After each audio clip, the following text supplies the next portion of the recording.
అందరికీ మరణాతండి Israel ministries అనే కార్యక్రమాన్ని వీక్షిస్తున్న మీ అందరికీ కూడా నా హృదయపూర్వకమైన వందన మరణాతలు. మరి ఈ దినం దేవుడు ఒక చక్కని అంశం ద్వారా మనందరితో కూడా మాట్లాడడానికి ఇష్టపడుతున్నారు. ఈ దినం మన అంశం ఏంటంటే, మన బ్రతుకులు మారాలంటే ఏం చేయాలనేది ఈ దినము మనందరం కూడా ధ్యానించుకుందాం.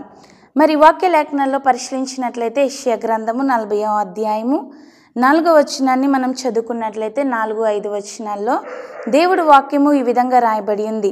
ప్రతి లోయను ఎత్తు చేయవలెను, ప్రతి పర్వతమును ప్రతి కొండను అణచవలెను, వంకరివి చక్కగాను కరుకైనవి సమముగాను ఉండవలెను. యెహోవా మహిమ బయలుపరచబడును, ఒక్కడును తప్పకుండా సర్వశరీరులు దానిని చూచెదరు. ఇలాగున జరుగునని యెహోవా సెలవిచ్చున్నాడు. కళ్ళు మూసుకుందామండి, చిన్న ప్రార్థన చేసుకుందాం. శరణతుడా, మహోన్నతుడా, మా సకల ఆశీర్వాదమునకు కారణభూతుడైన మా ప్రియ పరలోకపు తండ్రి, నీ ఘనమైన శ్రేష్టమైన ఉన్నతమైన నామాన్ని బట్టి నీకు వేలాది స్తుతులు స్తోత్రాలు ప్రభా. నాయన ఈ దినం ప్రభా తండ్రి చక్కని మాటలు ప్రభా మా బ్రతుకులు మార్చుకోవడానికి ప్రభా ఈ దినం ప్రభా తండ్రి నా నోట మీ మాట ఉంచి నాయన మీరే అద్భుతంగా ప్రభా నీ బిడ్డలైన వారందరితో కూడా మాట్లాడమని అడుగుచున్నాను. వినే చెవులను, పరిశీలించే హృదయాల్ని ప్రభా ప్రతి ఒక్కరికి మీరు దయచేయండి ప్రభా. యేసయ్య ప్రభా తండ్రి ఈ దినం తని చక్కని వాక్యం ద్వారా ప్రభా తండ్రి ప్రభా మా జీవితాలు మేము సరి చేసుకునే భాగ్యం మాకు దయచేయండి. వింటున్న నీ బిడ్డలందరినీ పేరు పేరున ఆశీర్వదించి దీవించి మహిమ పొందుకోమని నజరేయుడైన యేసు నామములో అడిగి వేడుకొంచున్నాం మా పరమ తండ్రి, ఆమేన్ ఆమేన్. మరి దేవుని వాక్యం సెలవిస్తుందండి. యెషయా గ్రంథం 40వ అధ్యాయము 4-5 వచనాల్లో మనం చదువుకున్న వాక్య లేఖనంలో నుండి ఇక్కడ దేవుని వాక్యం సెలవిస్తుంది, సర్వ శరీరులు కూడా దేవుని మహిమ పొందుకోవాలి అంటే మనము ఎట్టి రీతిగా ఉండాలి, దేవుని మహిమ పొందుకోవాలంటే ఏ విధంగా మన జీవితాల్ని దేవుడి తట్టుకు తిప్పుకోవాలి, మరి ఏమేమి మనం సరి చేసుకోవాలి, ఎలా మన ఆత్మీయ జీవితాలు ఎలా ఉండాలి అనేది ఈ దినం దేవుడు నాలోని మాట్లాడబోతున్నారు. మరి మొట్టమొదటిగా లోయలు పూడ్చుకోవాలని, రెండవదిగా కొండను అణచవలెనని, మూడవదిగా వంకరివి చక్కనివిగాను, నాలుగవదిగా గొరుకైనవి నున్నవిగా మార్చబడాలి. అప్పుడు మనందరము కూడా దేవుని మహిమను చూడగలము, పొందుకుంటామని దేవుని వాక్యం సెలవిస్తుంది. మరి ఈ దినం నేను ముందుగా మీకు ఒక విషయం చెప్పాలని ఆశపడుతున్నాను. అదేంటంటే, దేవుని మహిమను పొందుకుంటే మన జీవితం ఎలా ఉంటుందో ముందు మనం తెలుసుకోవాలి. ఎందుకంటే దేవుని యొక్క మహిమ యొక్క ప్రత్యేకత ఏమిటి అని అంటే, మరి దేవుని వాక్యం సెలవిస్తుంది, ఎండిన కర్రను దేవుని సన్నిధిలో వేయగా అది బాదం చెట్టుగా మార్చబడింది అని. దేవునికి స్తోత్రం, హల్లెలూయా. ఎలా మార్చబడిందండి? ఎండిన కొమ్మ అది ఎలా మార్చబడిందంటే దేవుని సన్నిధిలో అది బాదం చెట్టుగా మార్చబడింది. ఈరోజు బాదంకు ఉన్నటువంటి విలువ మనందరికీ తెలుసు. కేజీ శనగపప్పు కొనుక్కోగలం, కేజీ మినపప్పు కానీ కేజీ బాదం పప్పు కొనుక్కునేసరికి మనకి దాని విలువ, దాని కాస్ట్, దాని ప్రైస్ ఎంత విలువైంది కదా. ఇది దినం దేవుడు మాట్లాడుతూ ఉన్నాడు, ఒక ఎండిన కొమ్మ అంటే విలువ లేని దాన్ని దేవుని సన్నిధిలో దేవునికి మన జీవితాన్ని అప్పగించుకున్నాక నీ జీవితం యొక్క విలువ దేవుడు ఎంతగానో పెంచుతాడు అని ఈ దినం దేవుడు మనతో మాట్లాడుతూ ఉన్నాడు. దేవునికి స్తోత్రం, హల్లెలూయా. మరి ఈ దినం దేవుడు చెప్తున్నాడు ఏమనంటే, ఈ ఎండిన కర్ర చిగురించింది, అలాగే ఈ చిగురించింది గొప్పగా ఫలించింది. దేవునికి స్తోత్రం, హల్లెలూయా. కాబట్టి మనము దేవుని మహిమ పొందుకుంటే ఫలభరితంగా మన జీవితాలు ఉంటాయి. 30 60 100 యేసయ్య మనందరినీ కూడా ఆశీర్వదించడానికి ఈ దినం ఇష్టపడుతూ ఉన్నారు. దేవునికి మహిమ కలుగును గాక, ఆమేన్. మరి దేవుని వాక్యం సెలవిస్తుంది, మరి దేవుని మహిమను పొందుకుంటే ఎంత ఆశీర్వాదకరంగా మన జీవితాలు ఉంటాయి అనేది ఈ దినం మనం చెప్పుకున్నాం. మరి శద్రకు, మేషకు, అబేద్నెగోలకి వాళ్ళకి దేవుని మహిమ వాళ్ళు పొందుకున్నారు కనుకనే అగ్ని గుండంలో పడవేసినప్పటికీ కూడా వాళ్ళు దానిని కూడా జయించగలిగారు. ఎప్పుడైతే దేవుని మహిమను మనం పొందుకుంటామో ఈ లోకంలో దేనికి మనం భయపడక్కర్లేదు. మన జీవితాలు ఫలభరితంగా దీవెనకరంగా దేవుడు మనల్ని ఉంచుతారు. అలాగే మనం చూసినట్లయితే దానియేలు గారు ఆయన మహిమతో నింపబడి ఉన్నారు కనుక ఈ లోకంలో సింహాలు కూడా దానియేలు గారి జోలికి ఎంత మాత్రం కూడా రాలేకపోయినాయి. సింహాల నోళ్లను దేవుడు మూయించాడు. ఎందుకంటే దేవుడి మహిమ ఇక్కడ కనపరచబడింది. దేవునికి స్తోత్రం, హల్లెలూయా. మరి దినం దేవుడు వాక్యం సెలవిస్తుంది, మొట్టమొదటిగా ఆయన మహిమను మనం పొందుకోవాలి. ఆయన మహిమ సర్వ శరీరులు పొందుకోవాలంటే మరి 4 విషయాలు నేను ఈ దినం మీతో పంచుకోవాలని ఆశపడుతున్నాను. మొట్టమొదటిగా ఏమిటంటే లోయలు పూడ్చాలి. దేవునికి స్తోత్రం, హల్లెలూయా. ఎంత చక్కని మాట అండి, లోయలు పూడ్చాలి. ఇప్పుడు ఈ మాట విన్నా మనందరం ఏమనుకుంటాం, ఏదైనా ఒక లోయ దగ్గరికి వెళ్ళి మట్టి వేసి దాన్ని పూడ్చాలేమో అని అనుకుంటాం. కానీ లోయలు పూడ్చాలి అనే మాటకి అర్థం ఏమిటి అని మనం చూసినట్లయితే మన యొక్క లోపాలను భక్తితో మనం ఏం చేయాలంటే మళ్ళీ ప్రార్థనతో సరి చేసుకునే వారిగా మనందరం కూడా ఉండాలి. దేవునికి స్తోత్రం, హల్లెలూయా. ఈ వాక్యం వింటున్న మనము లోయలు పూడ్చుకోవడం అంటే ఏమిటంటే మన యొక్క లోపాలు, మన యొక్క భక్తి జీవితంలో కావచ్చు, మన యొక్క ఆత్మీయ జీవితంలో కావచ్చు, లేకపోతే మనం లోకానుసారంగా కావచ్చు, అనేకమైన లోపాలు మనందరిలో కూడా ఉన్నాయి. ఇప్పుడు చాలామంది చర్చికి వస్తారు కానీ వాక్యం ప్రకారం నడుచుకోరు. చాలామంది అనేకమైనటువంటి తప్పుడు త్రోవలు, అనేకమైనటువంటి లోపాలు మనందరిలో ఉంటాయి. ఒక్కొక్కరు చర్చికి వస్తారు, దశంభాగాలు దొంగలిస్తూ ఉంటారు. ఒక్కొక్కరు సన్నిధికి వస్తారు కానీ టైంకి రాకుండా ఉంటారు. ఒక్కొక్కరు బయటకు వెళ్తే చాలు అనేకమైన తప్పుడు మార్గాలు, అనేకమైనటువంటి లోపాలు అనేక మంది జీవితాల్లో ఉన్నాయి. ఈ దినం దేవుడు మనందరితో మాట్లాడుతున్నారు ఏమనంటే, నీ లోపాలన్నీ కూడా ఏం చేయాలంటే మనందరం కూడా మళ్ళీ మన భక్తితో, మన యొక్క ప్రార్థనతో సరి చేసుకునే వారిగా ఉండాలి. దేవునికి స్తోత్రం, హల్లెలూయా. మరి సన్నిధికి వచ్చిన కొంతమంది జీవితంలో కొదువులు, లోపాలు అనేవి ఉంటాయి. ఈ దినం దేవుడు మాట్లాడుతున్నాడు, ఈరోజు మనందరం కూడా దేవుని మహిమను పొందుకోవాలంటే, సర్వ శరీరులు దేవుని మహిమను చూడాలి అని అంటే దేవుడు చెప్తున్న మాట ఏమిటంటే, మనందరము కూడా మన యొక్క జీవితంలో ఉన్న లోపాలు, మన యొక్క జీవితంలో ఉన్న మార్చుకోవాల్సినవన్నీ కూడా ఈ దినము మళ్ళీ భక్తితో, ప్రార్థనతో మనం ఏం చేయాలంటే పూడ్చుకోవాలంటే సరి చేసుకునే వారిగా దేవుడు ఉండాలి అని దేవుడు ఈ దినం మనతో మాట్లాడుతూ ఉన్నారు. దేవునికి స్తోత్రం, హల్లెలూయా. మరి చాలామంది మరి అనేకమైనటువంటి లోపాలు ఈ దినం దేవుడు మీ అందరికీ గుర్తు చేస్తున్నారు. ఇంకా మన జీవితంలో ఏ లోపాలు ఉన్నాయో అవన్నీ కూడా మనం తప్పకుండా ఏం చేయాలండి, సరి చేసుకునే వారిగా ఉండాలి. దేవునికి స్తోత్రం, హల్లెలూయా. సన్నిధికి లేటుగా రావడం, దశంభాగం దొంగలించడం, కానుకలు ఇవ్వకపోవడం, దైవజనులు చెప్తున్న మాటను సరిగ్గా వినకపోవడం, లేకపోతే బయటికి వెళ్తే మన పాప జీవితాలు, మన రోత జీవితాలు మళ్ళీ మొదలు పెట్టడం, ఇవన్నీ ఏది మనకి దేవుడికి ఇష్టం లేని క్రియలు మనలో ఉన్నాయో, ఏ అక్రమం అయితే మనలో ఉందో, ఏ పాపము, ఏ లోపం అయితే మనలో ఉందో అవన్నీ కూడా మళ్ళీ మనం ఏం చేయాలండి, సరి చేసుకునే వారిగా ఉండాలి. దేవునికి స్తోత్రం, హల్లెలూయా. మరి చాలామంది స్త్రీలు చెప్తా ఉంటారు, నా భర్త చాలా మంచివాడే కానండి, మరి తాగేడంటే చాలు నా భర్త అంతా దుర్మార్గుడు, నా భర్త అంతా భయంకరమైన మాటలు మాట్లాడేవారు ఎవరు ఉండరు అని చెప్తూ ఉంటారు. అంటే ఉత్తప్పుడు మంచివారే కానీ ఇతనిలో ఉన్న లోపం ఏంటంటే తాగేటప్పుడు ఏమవుతుందంట, తప్పుడు మాటలు మాట్లాడడం, లేకపోతే కొట్టడం, భార్య బిడ్డల్ని కొట్టడం, ఇలాంటివి జరుగుతున్నాయి. ఇప్పుడు మనలో కూడా అన్నీ బాగుంటాయి కానీ ఏదో ఒక లోపం అనేది ప్రతి ఒక్కరి జీవితంలో ఉంది. మరి సన్నిధికి రాకపోవడం అనేది, లేకపోతే దొంగతనం చేయడం అనేది, అబద్ధాలు ఆడడం అనేది, ఏ లోపం ఈ దినం మీలో ఉందో మరి దేవుని వాక్యం సెలవిస్తుంది, మోకరించి ప్రార్థన చేసుకుని భక్తితో ఆ యొక్క లోపాన్ని మనం ఈ దినము ఈరోజు ఉన్న ఆ లోయను అంటే ఆ లోపమును మనం భక్తితో పూడ్చుకోవాలంటే సరి చేసుకునే వారిగా ఉండాలి అని దేవుని వాక్యం సెలవిస్తూ ఉంది. దేవునికి స్తోత్రం, హల్లెలూయా. మరి 1925 సంవత్సరంలో ఎరిక్ లిడిల్ ఒలింపిక్ గేమ్ ప్లేయర్కి ఒక ఛాన్స్ వచ్చిందంట. మరి ఈ ప్లేయరు, ఈ యొక్క ఎరిక్ లిడిల్ అనేటువంటి వ్యక్తి చాలా చక్కగా మరి ఈ గేమ్స్ ఆడుతూ ఉండేవాడు అనమాట. ఒకరోజు ఈ వ్యక్తికి ఒక ఛాన్స్ వచ్చింది. ఏమనంటే కోచ్ చెప్పాడు, నీవు నేషనల్ లెవెల్కి ఈ గేమ్ ఆడాల్సిన పరిస్థితి ఉంది కాబట్టి నువ్వు చక్కగా మరి గేమ్ ఆడాలి అని చెప్పినప్పుడు మరి ఎరిక్ లిడిల్ వెంటనే వెంటనే నో అని చెప్పడం జరిగింది. దేవునికి స్తోత్రం, హల్లెలూయా. అదేంటి ఇంత మంచి ఛాన్స్ వస్తే నువ్వు నో అని చెప్తున్నావు ఏంటి అని ఈ ఎరిక్ లిడిల్ని కోచ్ అడిగినప్పుడు ఈ కోచ్ దగ్గర ఎరిక్ లిడిల్ చెప్పినటువంటి విషయం ఏమిటంటే, మరి ఈ గేమ్ ఆడాల్సిన రోజు సండే అని మీరు చెప్పారు కనుక సండే ఎంత గేమ్ అయినా, ఎలాంటి గేమ్ అయినా కూడా నేను ఆడడం జరగదు. ఎంత పనైనా మీరు ఎంత ఇస్తానన్నా కూడా నేను సండే రోజున దేవుని సన్నిధిని విడిచిపెట్టి ఎంత మాత్రము ఎక్కడికి రాను అని ఆ వ్యక్తి చెప్పడం జరిగింది. దేవునికి స్తోత్రం, హల్లెలూయా. ఈ దినం మనకి సండే ఏదైనా మన యొక్క ప్రధానమంత్రి అవ్వచ్చు, ఏదైనా మన ఎమ్మెల్యేలు అవ్వచ్చు, ఏదైనా ఇస్తున్నారు అంటే మనం దేవుని సన్నిధి వదిలేసి వెంటనే పరుగులెత్తుతూ ఉంటాం కదండి. కానీ దేవుని వాక్యం సెలవిస్తుంది, మన యొక్క దేవుని సన్నిధిని విడిచి మనం ఎక్కడికి వెళ్ళకూడదు. మనం దేవుని మందిరంలో గడిపినప్పుడు దేవుడు మనకి ఉన్నతమైన స్థితిని మనందరికీ కూడా అనుగ్రహిస్తారు. దేవునికి స్తోత్రం, హల్లెలూయా. మరి దేవుని వాక్యం సెలవిస్తుంది మన లోపములను సరి చేసుకోవాలి.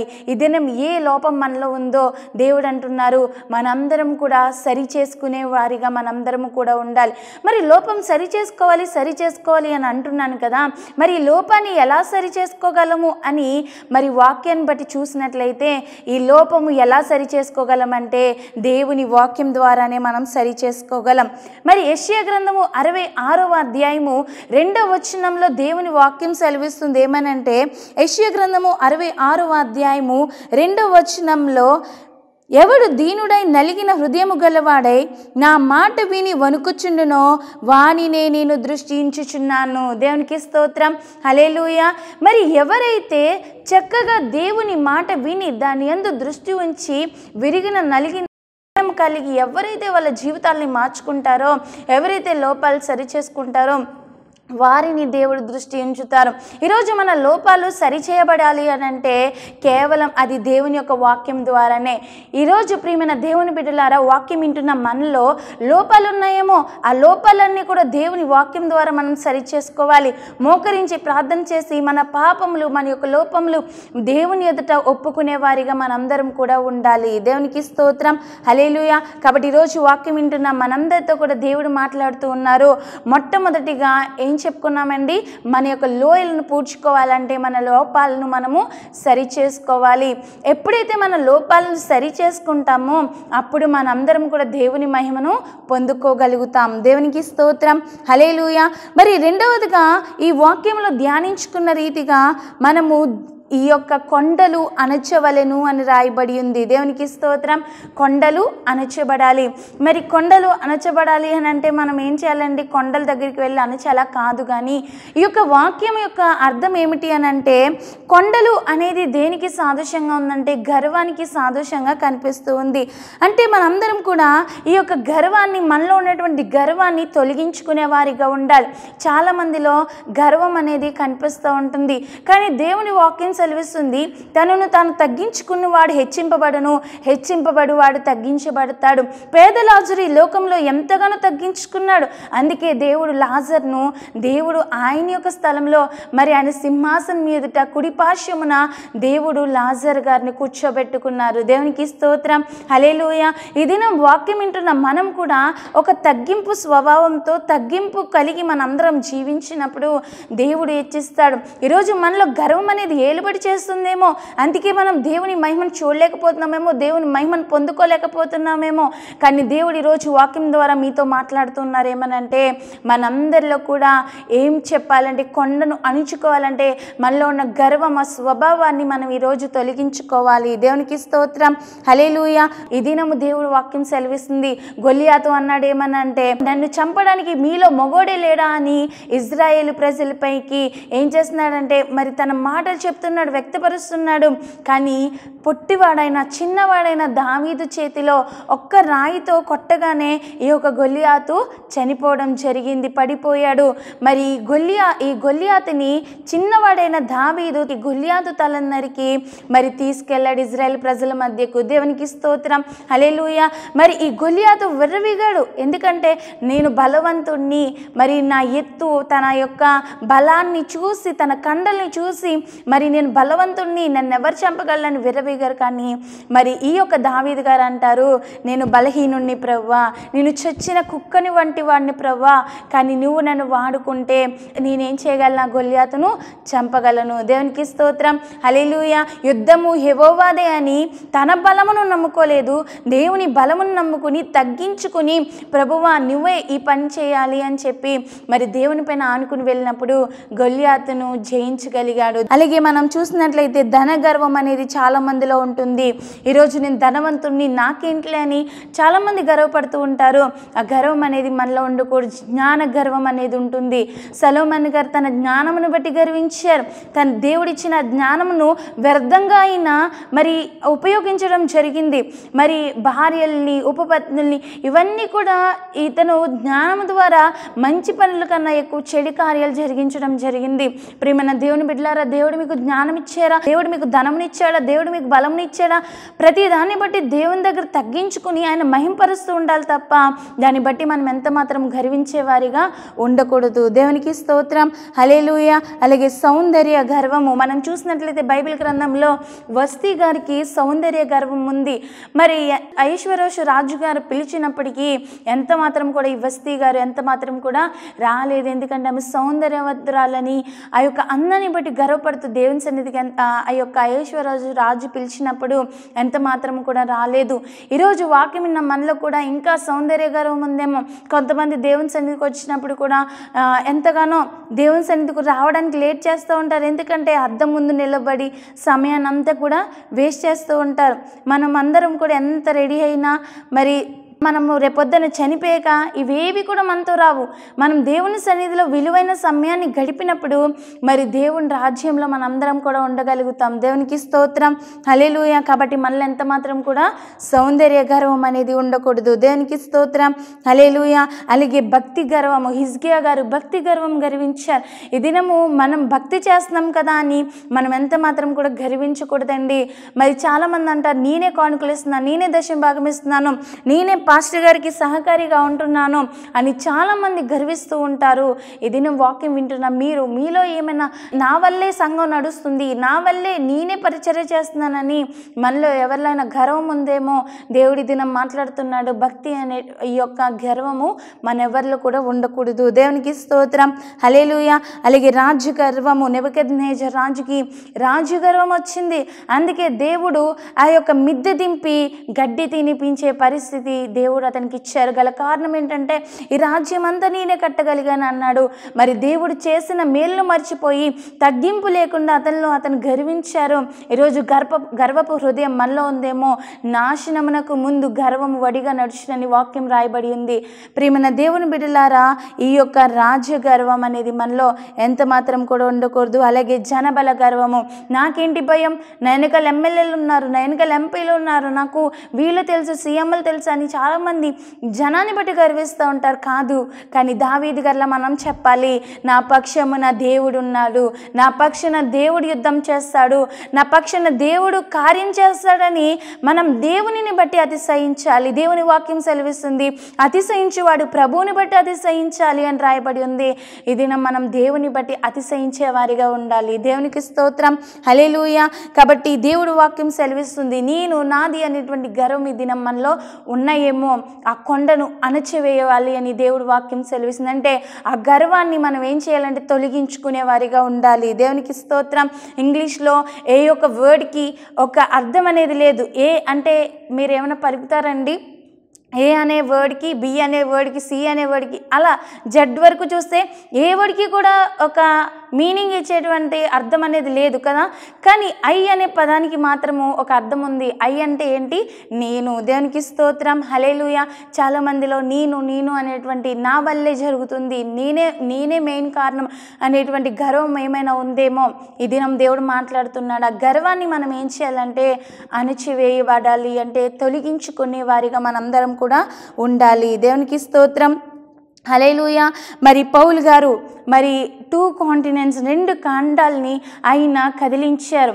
మరి ఆ వ్యక్తి ఈ పౌలు గారు అంటున్నారు ఏమనంటే, మరి అలాంటి పౌలు గారు అంటున్నారు మరి వాక్యంలో, నన్ను బలపరచు అని అందే నేను సమస్తము చేయగలను. దేవునికి స్తోత్రం. నేను చేశానని ఎంత మాత్రం అనట్లేదు, కానీ నా దేవుని ద్వారా నేను చేయగలిగాను. అలాగే ఎఫెసీ పత్రిక 3:11 నేను అత్యల్పుడను అని ఆయన చెప్పడం జరుగుతుంది.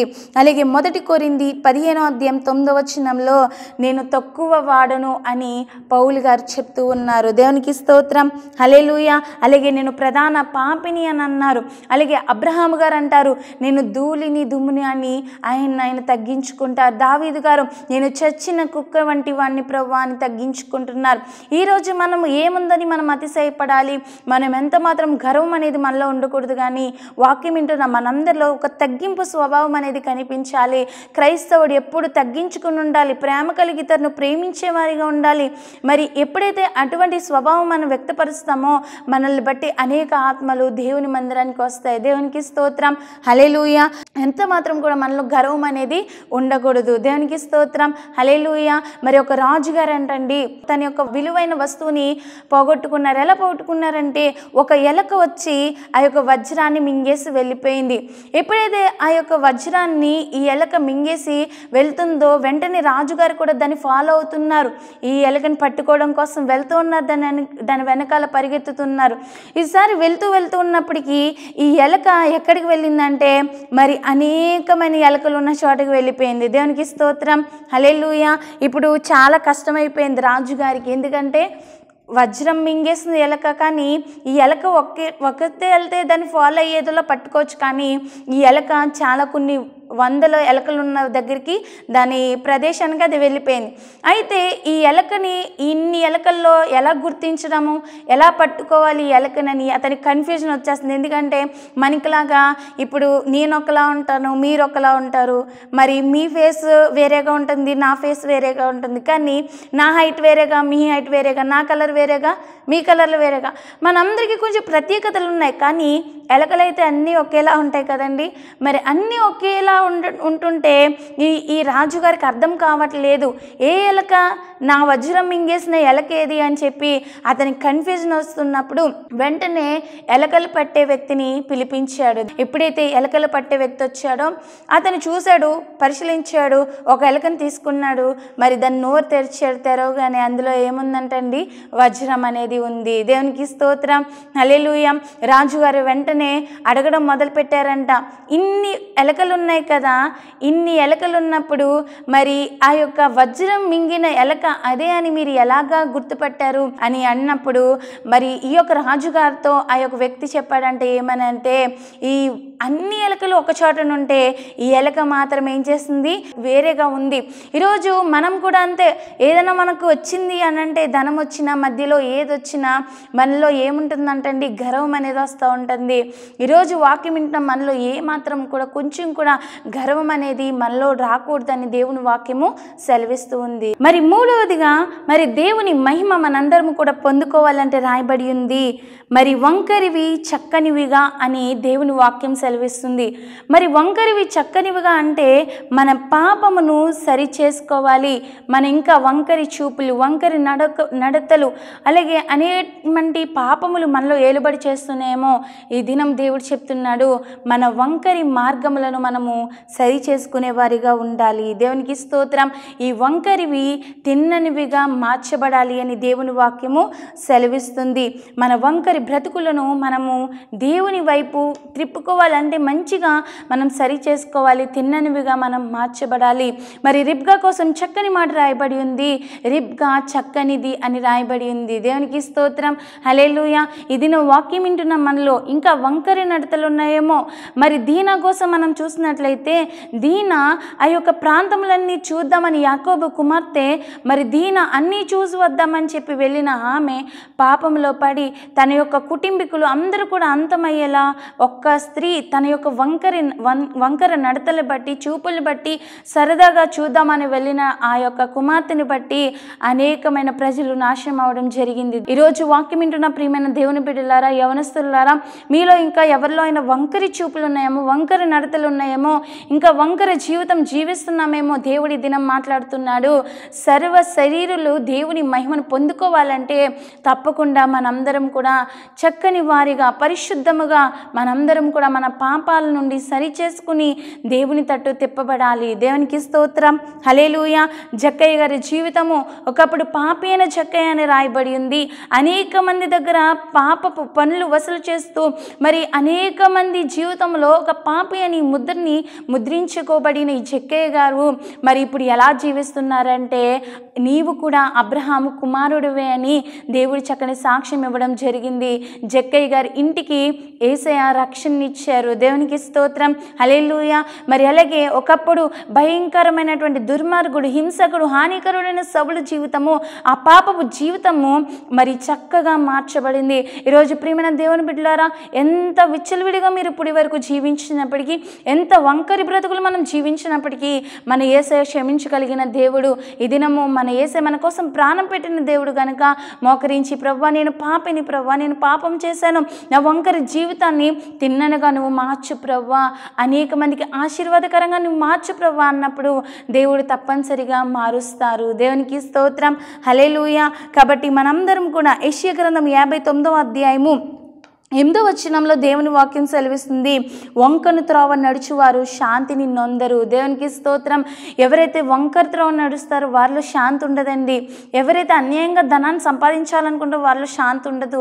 ఎవరైతే పాపాలు చేస్తారో వారిలో శాంతి ఉండదు. ఎవరైతే చక్కగా దేవుని యందు పరిశుద్ధత కలిగి ఉంటారో తక్కువ సంపాదించినప్పటికీ వాళ్ళు సంతోషంగా, సమాధానంగా ఉంటారు. ఈ దినం దేవుని మనం అదే అడగాలి, ప్రభువా పరిశుద్ధంగా జీవించడం నాకు నేర్పించు. మరి యేషేపు గారు మరి దేవుడు నన్ను చూస్తున్నాడని పాపమునకు ఆయన దూరంగా పారిపోయారని యేషేపు గారి కోసము దేవుని వాక్యం రాయబడి ఉంది. దేవునికి స్తోత్రం, హల్లెలూయా. ఈరోజు వాక్యం విన్న మనలో కూడా మూడవదిగా దేవుడు మాట్లాడుతూ ఉన్నాడు, వంకరివి చక్కనివిగా మార్చబడాలి. మన పాపమును సరి చేసుకునే వారిగా, మన యొక్క వంకరి చూపులు బ్రతుకులు తిన్ననివిగా మార్చుకోవాలని దేవుడు వాక్యం సెలవిస్తూ ఉంది. దేవునికి స్తోత్రం, హల్లెలూయా. అలాగే నాలుగవదిగా దేవుని వాక్యాన్ని చూసినట్లయితే గొరుకైనవి నున్నవిగా మార్చబడాలి, నున్ననివిగా మార్చబడాలని దేవుని వాక్యం సెలవిస్తూ ఉంది. సమూయేలు మొదటి గ్రంథము 17వ అధ్యాయము 40వ వచనంలో దేవుని వాక్యం సెలవిస్తుంది ఏమనంటే, అక్కడ దావీదు గారు 5 రాయిలను తీస్తున్నట్లుగా మనం చూస్తున్నాం. ఎందుకండి, గొల్యాతును చంపడానికి ఆయన 5 రాయిలు తీస్తున్నారు. అవి ఏటిలో నుండి తీసినట్లుగా మనం చూస్తూ ఉన్నాం. మరి ఈ గొరుకైనవి నున్నవిగా అవి మార్చబడడం అనేది దానికి అర్థం ఏమిటంటే, మరి ఈయన తీసిన ఏటిలో నుండి తీసిన 5 రాయిలు కూడా ఎలా ఉన్నాయంటే నున్ననివిగా ఉన్నాయి. అంటే అవి ఎప్పుడు కూడా మృదువైనట్టుగా, అలాగే ప్రేమగా మనందరం కూడా ఉండాలని, అలాగే మనందరం కూడా చక్కగా ఇతరులతో మాట్లాడేటువంటి స్వభావం కలిగి ఉండాలి. ఇవి నున్ననివిగా మార్చబడడానికి కారణం ఏంటంటే ఆ వాక్యము, ఆ యొక్క నీరు ద్వారా అవి కొట్టబడుతూ ఉన్నాయి కాబట్టి అవి ఎలా మార్చబడ్డాయండి? నున్ననివిగా మార్చబడ్డాయి. ఈరోజు దేవుడు వాక్యం సెలవిస్తుంది, మనం కూడా పరిశుద్ధముగా జీవించాలి. నున్ననివిగా అంటే మృదువైన వారిగా, చక్కని మాట, చక్కని ప్రవర్తన కలిగి మనం జీవించే వారిగా ఉండాలి. దేవునికి స్తోత్రం, హల్లెలూయా. మరి ఏటిలో ఉన్నవి కనుక జలము ద్వారా నున్ననివిగా మార్చబడ్డాయి. జలము అనగా నీరు, అంటే వాక్యము ద్వారా మనం కూడా ఏం చేయాలంటే మృదువైన వారిగా, ప్రేమగా, అలాగే శాంతంగా, మంచిగా, ప్రేమగా మనందరం కూడా మార్చబడాలి.